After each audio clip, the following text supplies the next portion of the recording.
जय जय श्री राधे, जय जय श्री कृष्णा।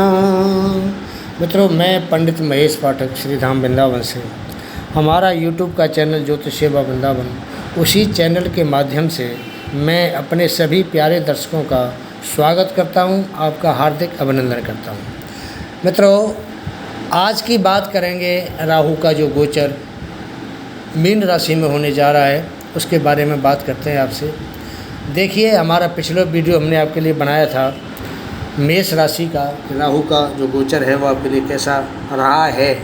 पीछे जो गोचर था मेष राशि में राहु का वो कैसा रहा था, और अब राहु जब मेष राशि से मीन राशि में गोचर करेंगे तो उस समय आपके सामने क्या हालात बनेंगे। हमने आपको पीछे भी बताया था कि इसका वीडियो आपको ज़रूर दिखाएंगे। तो आज बात करते हैं कि मेष राशि से जब मीन राशि में राहु का गोचर हो जाएगा तो मीन राशि वालों का ये जो आने वाला समय है 18 महीने का, ये कैसा रहने वाला है। आज इसी के बारे में चर्चा करते हैं आपके सामने। 30 अक्टूबर 2023 को राहु महाराज आपके मेष राशि को छोड़ देंगे, अर्थात जो मेष राशि की लगन है इस लगन को छोड़ देंगे और मेष राशि से द्वादश भाव यानी मीन राशि में गोचर करेंगे। तो आपकी ज़िंदगी में कैसे कैसे बदलाव आएंगे उसी के बारे में आपको बताते हैं। जैसे ही राहु महाराज मेष राशि को छोड़ करके मीन राशि में प्रवेश करेंगे तो आपको उसका एहसास हो जाएगा। उनके प्रवेश करते ही कैसे कैसे एहसास होगा आपको बताते हैं। राहु जब आपकी लगन में थे तो ऐसा आपको एहसास होता था कि जैसे कोई बहुत बड़ा वजन आपके सिर पे रखा हुआ है, जैसे पहाड़ आपके सिर पे रखा हुआ है, और वो पहाड़ 30 अक्टूबर 2023 को आपसे सिर से उतर जाएगा और वो आपको एहसास होगा कि वो वज़न कम हो गया है। तो आप कैसा फील करते हैं। दूसरी बात यह है कि केतु महाराज सप्तम भाव में बैठे हुए थे तो एक तरह से ऐसा लगता था जैसे किसी ने आपको पकड़ के रखा हुआ है, और केतु जैसे ही आपके छठे भाव में आएंगे तो आप अपने आप को एक फ्री स्वतंत्र समझेंगे कि मैं किसी के बंधन से मुक्त हो गया। तो ऐसी फीलिंग आपको जब केतु महाराज सप्तम भाव से छठे भाव में आएंगे तो आपको महसूस होगा। ये एक्चुअली स्थिति ऐसी होती है आपके सामने जैसे किसी ने आपको जकड़ रखा है, पकड़ रखा है, पैर किसी ने आपके बांध दिए, तो आप चाह करके भी आगे नहीं बढ़ सकते। तो वही पोजीशन पिछले 15-16 महीने से मेष राशि वालों के सामने बनी हुई थी। बहुत कोशिश कर रहे थे आगे बढ़ने की, लेकिन किसी ने ऐसा पकड़ रखा था पर आगे बढ़ नहीं पा रहे थे। ये दिक्कत आपको जैसे ही केतु चेंज होगा, आपके छठे घर में आएगा, आपको महसूस होगा जैसे आप बिल्कुल फ्री हैं, आप चल सकते हैं, दौड़ सकते हैं, भाग सकते हैं। ये जो चीज़ मैंने आपको अभी बताई है, ये सारी चीज़ें मेष राशि के जो जातक है या मेष लगन के जो जातक हैं उनकी ज़िंदगी में पिछले 15-16 महीने में उनके साथ ये हालात बने हैं और उसके हालात से ये रूबरू हुए हैं। ये बिल्कुल सत्य वचन है। पहले ऐसा लगता था राहु जब लगन में बैठा हुआ था कि कोई बहुत भारी वजन सिर पे है, हमने कोई भी नतीजा लेना है, कोई निर्णय लेना है, कोई डिसीजन लेना है, तो उसमें हमको हर समय डिफीट हमारे सामने आ रही थी। हर समय हमें एक पराजय का मुख देखना पड़ रहा था। हर समय हमें एक हार हमारे सामने खड़ी होती दिखाई दे रही थी। मेष राशि के जो जातक होते हैं, हमारे ज्योतिष शास्त्र में, हमारे ज्योतिष के अंदर इनको सर्वप्रथम पहला स्थान मिला हुआ है मेष राशि का। ये राशि बहुत बलवान, दृढ़ निश्चय वाली और किसी से भी टक्कर लेने में ये लोग बहुत आगे होते हैं। लेकिन पिछले 15-16 महीने से राहु ने इनके सामने एक ऐसा सवाल खड़ा कर दिया कि ये जो जातक है मेष लगन वाले, मेष राशि वाले, इनको आगे बढ़ने में बहुत दिक्कत हुई और ये हार गए, हताश हो गए ज़िंदगी में। जब ये स्थिति आपके सामने उत्पन्न होगी कि सिर से वजन उतर जाएगा और जो पैरों में कोई जकड़न बंधन है वो छूट जाएगा, तो आप अपने मंजिल पे आगे बढ़ सकते हैं और आपको उस मंजिल पे बढ़ने से कोई रोक नहीं सकता। जो निर्णय पीछे आप लिया करते थे, उस निर्णयों के द्वारा आपके जो भी परिणाम थे वो नेगेटिव आते थे, अच्छे नहीं आते थे, वो सब आपके पॉजिटिव होना शुरू हो जाएंगे और आपके हर जगह प्रशंसा होगी, आपकी सराहना होगी। लगन स्थान को केंद्र कहते हैं और सप्तम स्थान को भी केंद्र कहा जाता है। इन दोनों केंद्र स्थानों को जो हमारे जीवन में बहुत महत्वपूर्ण है कि लगन का भाव हमारा व्यक्तित्व होता है और जो सप्तम भाव होता है वो हमारा पारिवारिक और हमारी जो दैनिक दिनचर्या की जो रोजी रोटी कमाने का जरिया है वो हम उससे देखते हैं। जो दैनिक रोजगार है वो सप्तम भाव से देखते हैं। इन दोनों भावों पे राहु का और केतु का असर था पिछले 15-16 महीने से, जो मेष लगन मेष राशि वालों के लिए बहुत ही ज़्यादा चिंता का विषय था। राहु केतु जैसे ही 30 अक्टूबर को इस स्थान से इनका प्लेसमेंट होगा, राहु 12वें घर में जाएगा और केतु 6ठे घर में जाएगा, तो आपको कुछ ऐसी फीलिंग महसूस होगी जैसे आप कहीं एक पिंजरे में कैद थे और वहाँ से जब बाहर खुली हवा में निकलते हैं तो आपको कैसा एहसास होता है। इस तरह की फीलिंग आपके दिमाग में ज़रूर आएगी। अब आपके आने वाले समय का सबसे प्लस पॉइंट आपको बताते हैं, सबसे अच्छा पॉइंट क्या रहने वाला है। देवगुरु बृहस्पति आपके लगन में बैठे हुए हैं, जो पिछले काफ़ी समय से यहाँ बैठे हुए थे, और पिछले 12 साल के बाद ये मेष राशि के अंदर इनका पदार्पण हुआ था। लेकिन मेष राशि में आते ही, क्योंकि पहले से ही वहाँ राहु बैठा हुआ था, और राहु जैसा ग्रह लगन में बैठ के एक नेगेटिव प्रभाव, नेगेटिव फीलिंग आपको देता है, तो गुरु को भी उसने नेगेटिव बना दिया, तो गुरु भी आपको अच्छा प्रभाव देने में सक्षम नहीं रहे। चांडाल योग की वजह से गुरु आपको अपना प्रभाव दिखा नहीं पाए। इसमें एक माइनस पॉइंट और भी था आपके साथ में, कि बृहस्पति के साथ चांडाल दोष बना हुआ था, और बृहस्पति के ऊपर भी शनि महाराज की नीच दृष्टि आ रही थी।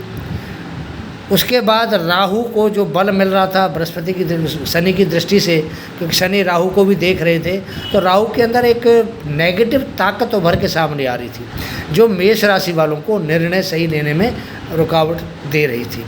बृहस्पति भी चांडाल दोष की वजह से आपको अच्छा परिणाम नहीं दे रहे थे। राहु के ऊपर और गुरु के ऊपर शनि का नीच प्रभाव था। शनि बकरी अवस्था में हो गए हैं, तो उनका जो प्रभाव है वो नॉर्मल हो गया मेष राशि के ऊपर। और जैसे ही राहु ने स्थान परिवर्तन किया, राहु का जो अपना एक पावर थी, नेगेटिव पावर, वो ख़त्म हो गई, और यहाँ मेष राशि मेष लगन बिल्कुल एकदम फ्री हो गई। उसको किसी प्रकार की रुकावट आज के सामने अब बिल्कुल भी नहीं है। बृहस्पति मेष लगन में भाग्य के स्वामी बनते हैं, भाग्य के कारक भी हैं और स्वामी भी हैं। और भाग्य का अगर स्वामी अगर आपकी लगन में आके बैठता है, तो ये बहुत बड़ी भाग्य को बढ़ाने वाली बात होती है। शास्त्र भी इसी बात को कहते हैं कि भाग्यम फलति सर्वदा न च विद्या न च पौरुषम। आप जितनी मर्जी मेहनत करती है, जितनी मर्जी आप विद्या प्राप्त करते हैं, जितनी मर्जी आप कोशिश करते हैं मेहनत करने की, आगे बढ़ने की, और आपका जो पौरुष है, जो साहस है, जब तक आपका भाग्य नहीं फलेगा, ना आपकी विद्या काम आएगी, ना आपकी मेहनत काम आएगी, और ना ही आपकी बुद्धि काम आती है। तो हमारे शास्त्र जो कहते हैं सत्य वचन है, इसी सत्य वचन की भविष्यवाणी आपके सामने कर रहे हैं कि भाग्यम फलति सर्वदा न च विद्या न च पौरुषम। हमेशा भाग्य फलता है, और इस बात से आप अनुमान लगा सकते हैं कि जब भाग्य का मालिक लगन में आके बैठता है, तो उस व्यक्ति का भाग्य बहुत प्रबल मान के चलिए, अगर उसके ऊपर कोई अशुभ प्रभाव नहीं है। पीछे राहु का अशुभ प्रभाव था, शनि का अशुभ प्रभाव था, अब राहु का जो अशुभ प्रभाव समाप्त हो गया, तो यहाँ बृहस्पति आपको पूर्ण रूप से अपना जो फल है, जो भाग्य के मालिक का फल है, वो देने में सक्षम है। लगन का भाव व्यक्तित्व होता है, और गुरु जैसा ग्रह अगर किसी के लगन में बैठता है, तो ऐसे जातक को बहुत ज्ञानवान, बहुत सूझवान, समझदारी से काम करने वाला, और हर प्रकार के खतरों से खेलने वाला बनाता है। क्योंकि गुरु एक बहुत बड़ा बाहुबली ग्रह है, और हर तरह के जो प्रभाव है हमारी कुंडली में, जैसे धन का प्रभाव है, संतान का प्रभाव है, भाग्य का प्रभाव है, या हमारे कर्म भाव का प्रभाव है, या हमारी जो इनकम सोर्सेज का प्रभाव है, वो सब गुरु देने में सक्षम होता है। इसलिए हम गुरु को यहाँ बाहुबली कह रहे हैं कि इसके बहुत सारी भुजाएं हैं, और उन भुजाओं से ये जातक का बहुत अच्छी प्रकार से भला करता है, बहुत उसका उत्साह बढ़ाता है, बहुत उसको हिम्मत देता है, और हर तरीके से उसको सपोर्ट करता है। राहु जब तक मेष लगन में था, दिमागी तनाव हर समय भरा रहता था। राहु के हटते ही वो दिमागी तनाव आपका ख़त्म हो जाएगा। दिमागी तनाव खत्म होगा, आज अच्छा सोच सकते हैं, अच्छा सोचेंगे तो अच्छा निर्णय आ सकता है, और जब अच्छा निर्णय आएगा तो आपके काम सब अच्छे होंगे। ये तो सबको पता है, अगर हम अच्छा सोचेंगे, हमारी सोच अच्छी होगी, या हम कोई अच्छा फैसला करेंगे, निर्णय करेंगे, सब उसकी सराहना करेंगे, तो आदमी का मान, आदमी का सम्मान, आदमी का यश सब समाज में बढ़ने लग जाता है। शनि महाराज आपके लाभ भाव में बैठे हुए हैं, बृहस्पति की दृष्टि आपके पंचम भाव पर पड़ती है। पंचम भाव आपकी विद्या बुद्धि का भाव है। आपकी बुद्धि को बढ़ाएंगे, आपकी विद्या तेज होगी, विद्या का जो बल है वो आपको प्राप्त होगा। सप्तम भाव पर दृष्टि डालेंगे तो आपके दैनिक रोजगार की जो चीज़ें हैं वो आपको मुहैया कराएंगे। और जिन बच्चों की ब्याह शादी में दिक्कतें आ रही थी वो गुरु बृहस्पति देव की कृपा से समाप्त हो जाएगी। समय पर सब बालिकाओं की शादियाँ होंगी।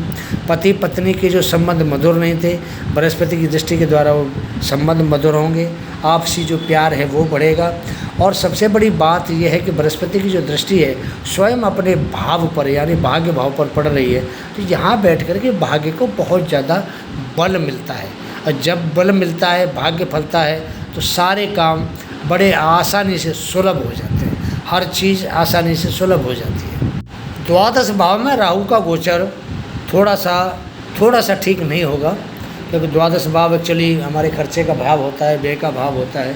तो जब व्यय भाव का भाव होता है तो यहाँ राहु जैसा ग्रह बैठेगा तो आपके कुछ जायज़ और कुछ नाजायज़, नेसेसरी और अननेसेसरी दोनों तरह के खर्चे हैं राहु कराएगा। और जब राहु खर्चे कराएगा तो कई बार क्या होता है कि आदमी परेशान हो जाता है। पीछे आपको हमने बताया था कि आपका जो खर्चा है वो 1 रुपया है, कमाई आपकी 98 है। आपने देखा होगा हमारी वीडियो के अंदर कि जो आपकी इनकम है वो 98 और खर्चा रुपया, ये पोजीशन आपके सामने थी।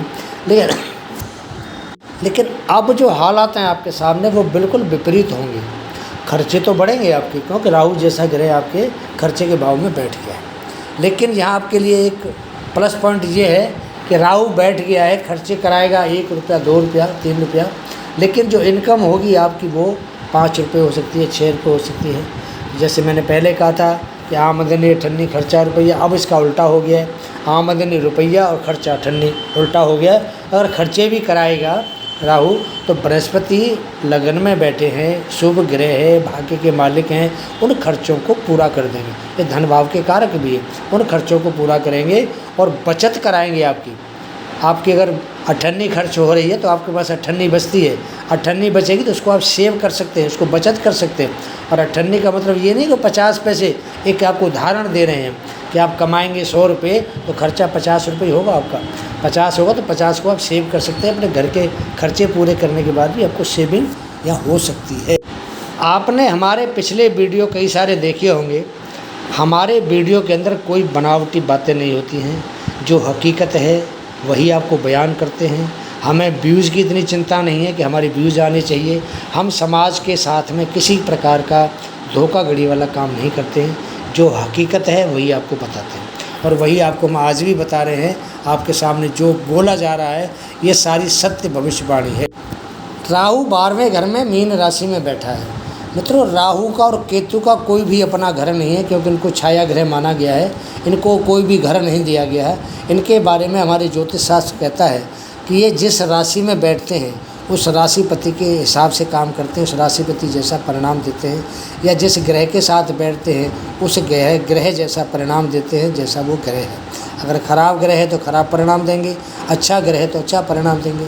अब मीन राशि के स्वामी बृहस्पति हैं। मीन राशि एक जल तत्व ब्राह्मण बड़ा राशि है। उस राशि के हिसाब से अगर ये फल देंगे तो जो 12वें भाव का फल आपको मिलना है, खर्चा तो होगा आपका, लेकिन बृहस्पति अच्छे कामों पे खर्च कराते हैं। बृहस्पति की खासियत है कि बृहस्पति अगर खर्चे भाव के मालिक बनते हैं या खर्चे भाव की जिम्मेदारी उनके ऊपर आती है तो वो धर्म कर्म पर खर्च कराते हैं, पूजा पाठ पर खर्च कराते हैं, दीन दुखियों के ऊपर खर्च करवाते हैं। क्योंकि बृहस्पति बहुत अच्छा और धार्मिक विचारों वाला एक ग्रह है, तो ये अपनी धार्मिक भावनाओं के, हमारे धर्म के प्रति जहाँ जहाँ हमें ज़रूरत होगी उस हिसाब से ये आपको खर्चा कराएगा। दूसरी बात ये है कि यहाँ राहु बैठ करके, क्योंकि ये 12वां भाव होता है विदेश भाव का। अब विदेश का भाव है राहु का, देखो अपना तो कोई घर है नहीं, लेकिन वो जो बृहस्पति यहाँ के मालिक बनते हैं तो बृहस्पति विदेश यात्रा की योग बनाएंगे। राहु बैठा है, राहु उसमें उसकी सपोर्ट करेगा। क्योंकि आज के ज़माने में मैंने पिछले वीडियो में कहा था आपको कि राहु एक मायावी, एक छलिया ग्रह है। वो कब आपको क्या दे दे कुछ नहीं पता। राहु यहाँ बैठ के आपको आकस्मिक किसी प्रकार का कोई भी लाभ दे सकता है, इसके बारे में कोई पता नहीं कब देगा, लेकिन देगा ज़रूर। आकस्मिक लाभ देने के लिए राहु बहुत मशहूर होता है। यही राहु आपको विदेश पहुंचा सकता है, आपको विदेश में सेटल करा सकता है। मीडिया के द्वारा आपको पूरे विदेशों में आपको मशहूर कर सकता है। तो ये ही राहु आपको विदेश में अगर आपको बिजनेस करना चाहते हैं, कार्य करना चाहते हैं, इंपोर्ट का, एक्सपोर्ट का, या और कोई बिजनेस करना चाहते हैं, विदेशों में आपके कोई संबंधी रहते हैं, जान पहचान के कोई लोग रहते हैं, मित्र रहते हैं आपके, उनसे आपको लाभ दिलाएगा। राहु की जो 5वीं दृष्टि है वो पड़ती है चतुर्थ भाव पे। तो ये दृष्टि यहाँ थोड़ी ठीक नहीं है, तो चतुर्थ भाव एक शुभ भाव होता है, हमारे सुख का भाव होता है। राहु की यहाँ दृष्टि आपके माता के स्वास्थ्य में थोड़ी सी दिक्कत पैदा करेगी, और हो सकता है कि जो भौतिक सुख सुविधाएँ उसमें थोड़ी सी आपको कमी करे। लेकिन बृहस्पति चतुर्थ भाव में उचका बनता है, हालांकि बृहस्पति की दृष्टि नहीं है सीधी चतुर्थ भाव पे, लेकिन फिर भी बृहस्पति यहाँ ज़्यादा आपको नुकसान नहीं होने देगा। राहु की दृष्टि सप्तम जो दृष्टि है वो पड़ती है आपके छठे भाव के ऊपर। छठा भाव आप सबको पता है रिपु का, ऋण का और शस्त्रों का भाव होता है। रिपु का मतलब होता है शस्त्रों का मतलब होता है, और रोग का मतलब क्या होता है? रिपु का मतलब होता है आपके ऊपर कर्जा, और रोग का मतलब होता है आपके ऊपर किसी प्रकार की बीमारी का अटैक, और शत्रु का मतलब होता है कि आपको कोई दुश्मन बन जाना। अब केतु भी छठे भाव में बैठा हुआ है, और जब राहु की दृष्टि सप्तम भाव, 7वीं दृष्टि छठे भाव पे आती है, ऑलरेडी वहाँ केतु बैठा हुआ है, तो केतु तो खुद ही शत्रु हंता है। ऊपर से राहु की दृष्टि आ रही है कि जहाँ पर जो आपके दुश्मन बने हुए थे पिछले 15-16 महीने से, उन दुश्मनों को शांत राहु और केतु दोनों करेंगे। जो सिर पे कोई अगर किसी तरह का कोई ऋण आपके ऊपर चढ़ा हुआ था, आपने कहीं से पैसा लिया, फाइनेंस कराया, किसी से ब्याज पे पैसा लिया, लोन लिया कोई आपने, तो उस लोन को पैसे की अदायगी का काम बृहस्पति कराएंगे, क्योंकि छठा भाव भी धन भाव माना जाता है, इससे भी धन की प्राप्ति होती है, क्योंकि दूसरे भाव भी धन भाव है तो छठा भाव भी धन भाव है। इधर दसम भाव भी धन भाव होता है, दूसरा, छठा, दसवां, ये तीनों भाव धन भाव कहलाते हैं। तो इन भावों में जो बृहस्पति है वो बहुत अच्छा परिणाम देते हैं आपको, और धन संबंधी जो परेशानियां हैं वो बृहस्पति के द्वारा यहाँ हल होंगी। राहु केतु से आपके दुश्मन शांत होंगे, और कोई भी हेल्थ के जो इशू हैं आपके सामने, कोई शरीर में रोग है या कोई दिक्कत परेशानी आ रही है, उन सबको यहाँ राहु केतु की दृष्टि दूर करेगी। राहु की दृष्टि आपके अष्टम भाव पे पड़ती है। अष्टम भाव, पहली बात तो ससुराल का भाव है जिसका कारक राहु होता है, दूसरा ये आध्यात्मिक भाव है, और तीसरा सबसे बड़ी बात यह है कि ये जो भाव है हमारी पैतृक संपत्ति का भाव होता है, इंश्योरेंस का भाव होता है, और हमारे जो बीमा कंपनियां होती हैं उनका भाव होता है। और सबसे बड़ा जो प्लस पॉइंट है राहु की दृष्टि का अष्टम भाव पे, वो ये है कि यहाँ से 12वें भाव से राहु बैठ करके जब अष्टम भाव को देखता है तो कोई न कोई आपको आकस्मिक धन का लाभ जरूर कराएगा, चाहे वो विदेशों से कराए, चाहे अपने देश में से कराए, आकस्मिक लाभ कराएगा। जो आप सोच भी नहीं थे सकते वो आपको लाभ यहाँ राहु कराएगा, ये पक्की बात है। राहु केतु आपको छठे भाव से संबंधित अच्छा परिणाम देंगे। अष्टम भाव से अगर कोई भी आपके ऊपर कोई कोर्ट का केस लग रहा है, कोई या कोई केस बना हुआ है किसी तरीके का, तो वहाँ से भी आपको राहत मिलेगी। छठे भाव से भी हम कोर्ट वगैरह के, कचहरी के केसों को देखते हैं, तो वहाँ से भी आपको राहत मिलेगी। 12वां भाव वैसे हॉस्पिटल का, जेल का, दुनिया भर के से और भी बहुत सारी चीज़ें देखी जाती हैं। तो अगर कोई इस टाइप के इश्यू आपके बने हुए थे कि आपको कहीं हॉस्पिटलाइज होना पड़ा या घर के किसी को हॉस्पिटलाइज होना पड़ा, उन सबसे आपको राहत मिलेगी। कोई अगर जेल योग आपका बना हुआ है, कहीं जेल जाने की नौबत आ रही है, तो गुरु बृहस्पति उसमें आपकी सपोर्ट करेंगे और आपको कहीं भी नहीं जाने देंगे, आप हर तरीके से आपका बचाव करेंगे। राहु आपको हमने पीछे भी बताया था कि मायावी ग्रह है, राहु की माया कोई नहीं जान पाया, बड़े बड़े ऋषि मुनि से डिफीट खा गए, यहाँ तक कि इसने भगवान श्री हरि विष्णु को भी छल लिया था। आपको मैंने पिछले वीडियो में बताया कि अमृत पान कर गया भगवान विष्णु को छल के। तो राहु बहुत मायावी ग्रह है, तो ये हमें एक कल्पना लोक में घुमाता है, हवाई ख्वाब हमें दिखाता है, इनसे हमें बचना पड़ेगा, क्योंकि राहु 12वें भाव के अंदर पता नहीं हमें कहाँ कहाँ घुमाता है, और अगर हम उसके बहकावे में आते हैं तो हम कोई अपना बहुत बड़ा नुकसान कर सकते हैं। इसलिए राहु की माया से आपको बचना पड़ेगा। बृहस्पति का लगन में बैठने का मतलब ये है कि वो आपके भाग्य को बढ़ाएंगे, आपके संतान सुख आपको पूर्ण रूप से मिलेगा, आपका जो कर्म क्षेत्र है, कर्म क्षेत्र में वृद्धि होगी, आप काम अच्छा कर पाएंगे, आपका जो आय का जो स्रोत है जिसको हम इनकम सोर्स कहते हैं वो आपकी बढ़ेगी, और उसके हिसाब से फिर आपकी जब अर्निंग बढ़ेगी तो आप बचत भी कर पाएंगे। घर में, परिवार में, कोई दूसरे भाव के भी ये कारक होते हैं, तो दूसरा भाव धन का है, परिवार का है, तो जब लगन में बैठे हैं बृहस्पति देवता, तो परिवार के अंदर एक सद्भावना का माहौल बनेगा, अच्छा माहौल बनेगा, वाणी आपकी मधुर होगी और परिवार के खुशहाली लौटेगी। और बृहस्पति जब लगन में बैठता है तो इंसान को अच्छा ज्ञान देता है, समाज में उसका मान सम्मान यश सब बढ़ाता है। लेकिन मैं तो एक बात मैं बताना चाहता हूँ, बड़े ध्यान से सुनने वाली बात है कि जिस प्रकार बृहस्पति हमें लाभ देते हैं लगन में बैठ के, इनमें थोड़ी सी एक कमी है। और वो कमी ये है कि बृहस्पति जब लगन में बैठता है तो इंसान को थोड़ा अहंकार देता है। उस अहंकार से अगर आप बचेंगे तो बृहस्पति आपके लिए बहुत ज़्यादा लाभदायक ग्रह बनेगा और 100% आपको लाभ देगा, हर चीज़ में लाभ देगा। थोड़ा आपको अहंकार से ज़रूर बचना चाहिए। बात करते हैं कि लगन में बृहस्पति बैठा है, उसको थोड़ा और पावरफुल बनाया जाए, उसके लिए क्या किया जाए। और राहु आपके 12वें घर में बैठा है, तो कुछ खर्चे भी फालतू कराएगा, तो उससे बचने का क्या उपाय किया जाए कि राहु भी शुभ हो और आपको अच्छे परिणाम दे।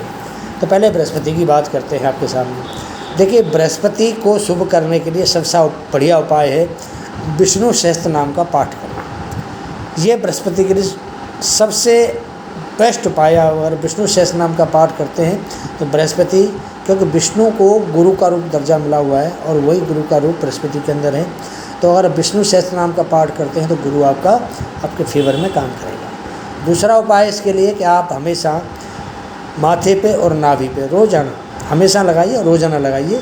अगर आप केसर का तिलक लगाते हैं उससे बृहस्पति बहुत शुभ होता है। पीली वस्तुओं का आप ज़्यादा से ज़्यादा सेवन करिए, पीले कपड़े पहनने की कोशिश करिए। अगर कपड़े नहीं पहन सकते, पीला रुमाल जेब में रखिए। और बृहस्पति मेष लगन के लिए कारक ग्रह है, आप पुखराज पहन सकते हैं। पुखराज आपको बहुत अच्छा सूट करेगा। बृहस्पति का सबसे प्रिय रत्न पुखराज है। पुखराज पहनेंगे तो आपके धन में वृद्धि होगी, आपके मान सम्मान में वृद्धि होगी, आपकी जहाँ भी आप जाएंगे वहाँ आपकी जय जयकार होगी, आपके नाम का डंका बजेगा। बात करते हैं राहु की। अगर राहु को शुभ करना हो, देखिए राहु को शुभ करने का सबसे बढ़िया उपाय है, जो लीड आती है, इसको शीशा बोला जाता है, जो बैटरियों में काम आता है। आपने वो शीशा लेना है और वो शीशा ले करके बुधवार या शनिवार के दिन आपने उसको बहते हुए जल में आपको उसको प्रवाहित करना है। उसका हिंदी नाम होता है रांगा और इंग्लिश में उसको लीड बोलते हैं या शीशा बोला जाता है। आपने वो रांगा ले करके कम से कम 1.25 किलो और बुधवार या शनिवार को आप उसे बहते हुए जल में और राहु काल में आपने बहाना उसको। राहु काल में बहाएंगे तो राहु का प्रभाव शुभ होगा। दूसरा, राहु को शुभ करने के लिए अगर आप कच्चे दूध के अंदर रोज़ाना 3-4 चम्मच काले तिल डाल के उसमें थोड़ा मिष्ठान डाल के अगर वो रोज़ाना भोले बाबा के ऊपर चढ़ाएंगे, शिवलिंग के ऊपर चढ़ाएंगे, उससे भी राहु शांत होता है। तो मित्रों, राहु को शांत करना हो या बृहस्पति को शुभ करना हो, राहु को शुभ करना हो, आपको उपाय बताए हैं। ये प्रोग्राम हमारा आपको कैसा लगता है? ये राहु यहाँ अभी अक्टूबर से लेकर के और मार्च 2025 तक यहाँ रहेगा, करीब 1.5 साल 18 महीने। ये आपको 18 महीने का हमने मेष राशि का मीन राशि में जो गोचर राहु कर रहे हैं उसका भविष्य बताया। ये 100% भविष्यवाणी आपके लिए की है। अगर आप हमें कुछ अपनी राय देना चाहते हैं, सलाह देना चाहते हैं, तो कमेंट बॉक्स में हमें आके आप जरूर लिखें। अगला वीडियो आपके लिए वृष राशि का लेकर आएंगे। तब तक के लिए आज्ञा दीजिए। जय जय श्री राधे, जय जय श्री कृष्ण, जय जय श्री कृष्ण, जय जय श्री कृष्ण, जय जय श्री कृष्ण।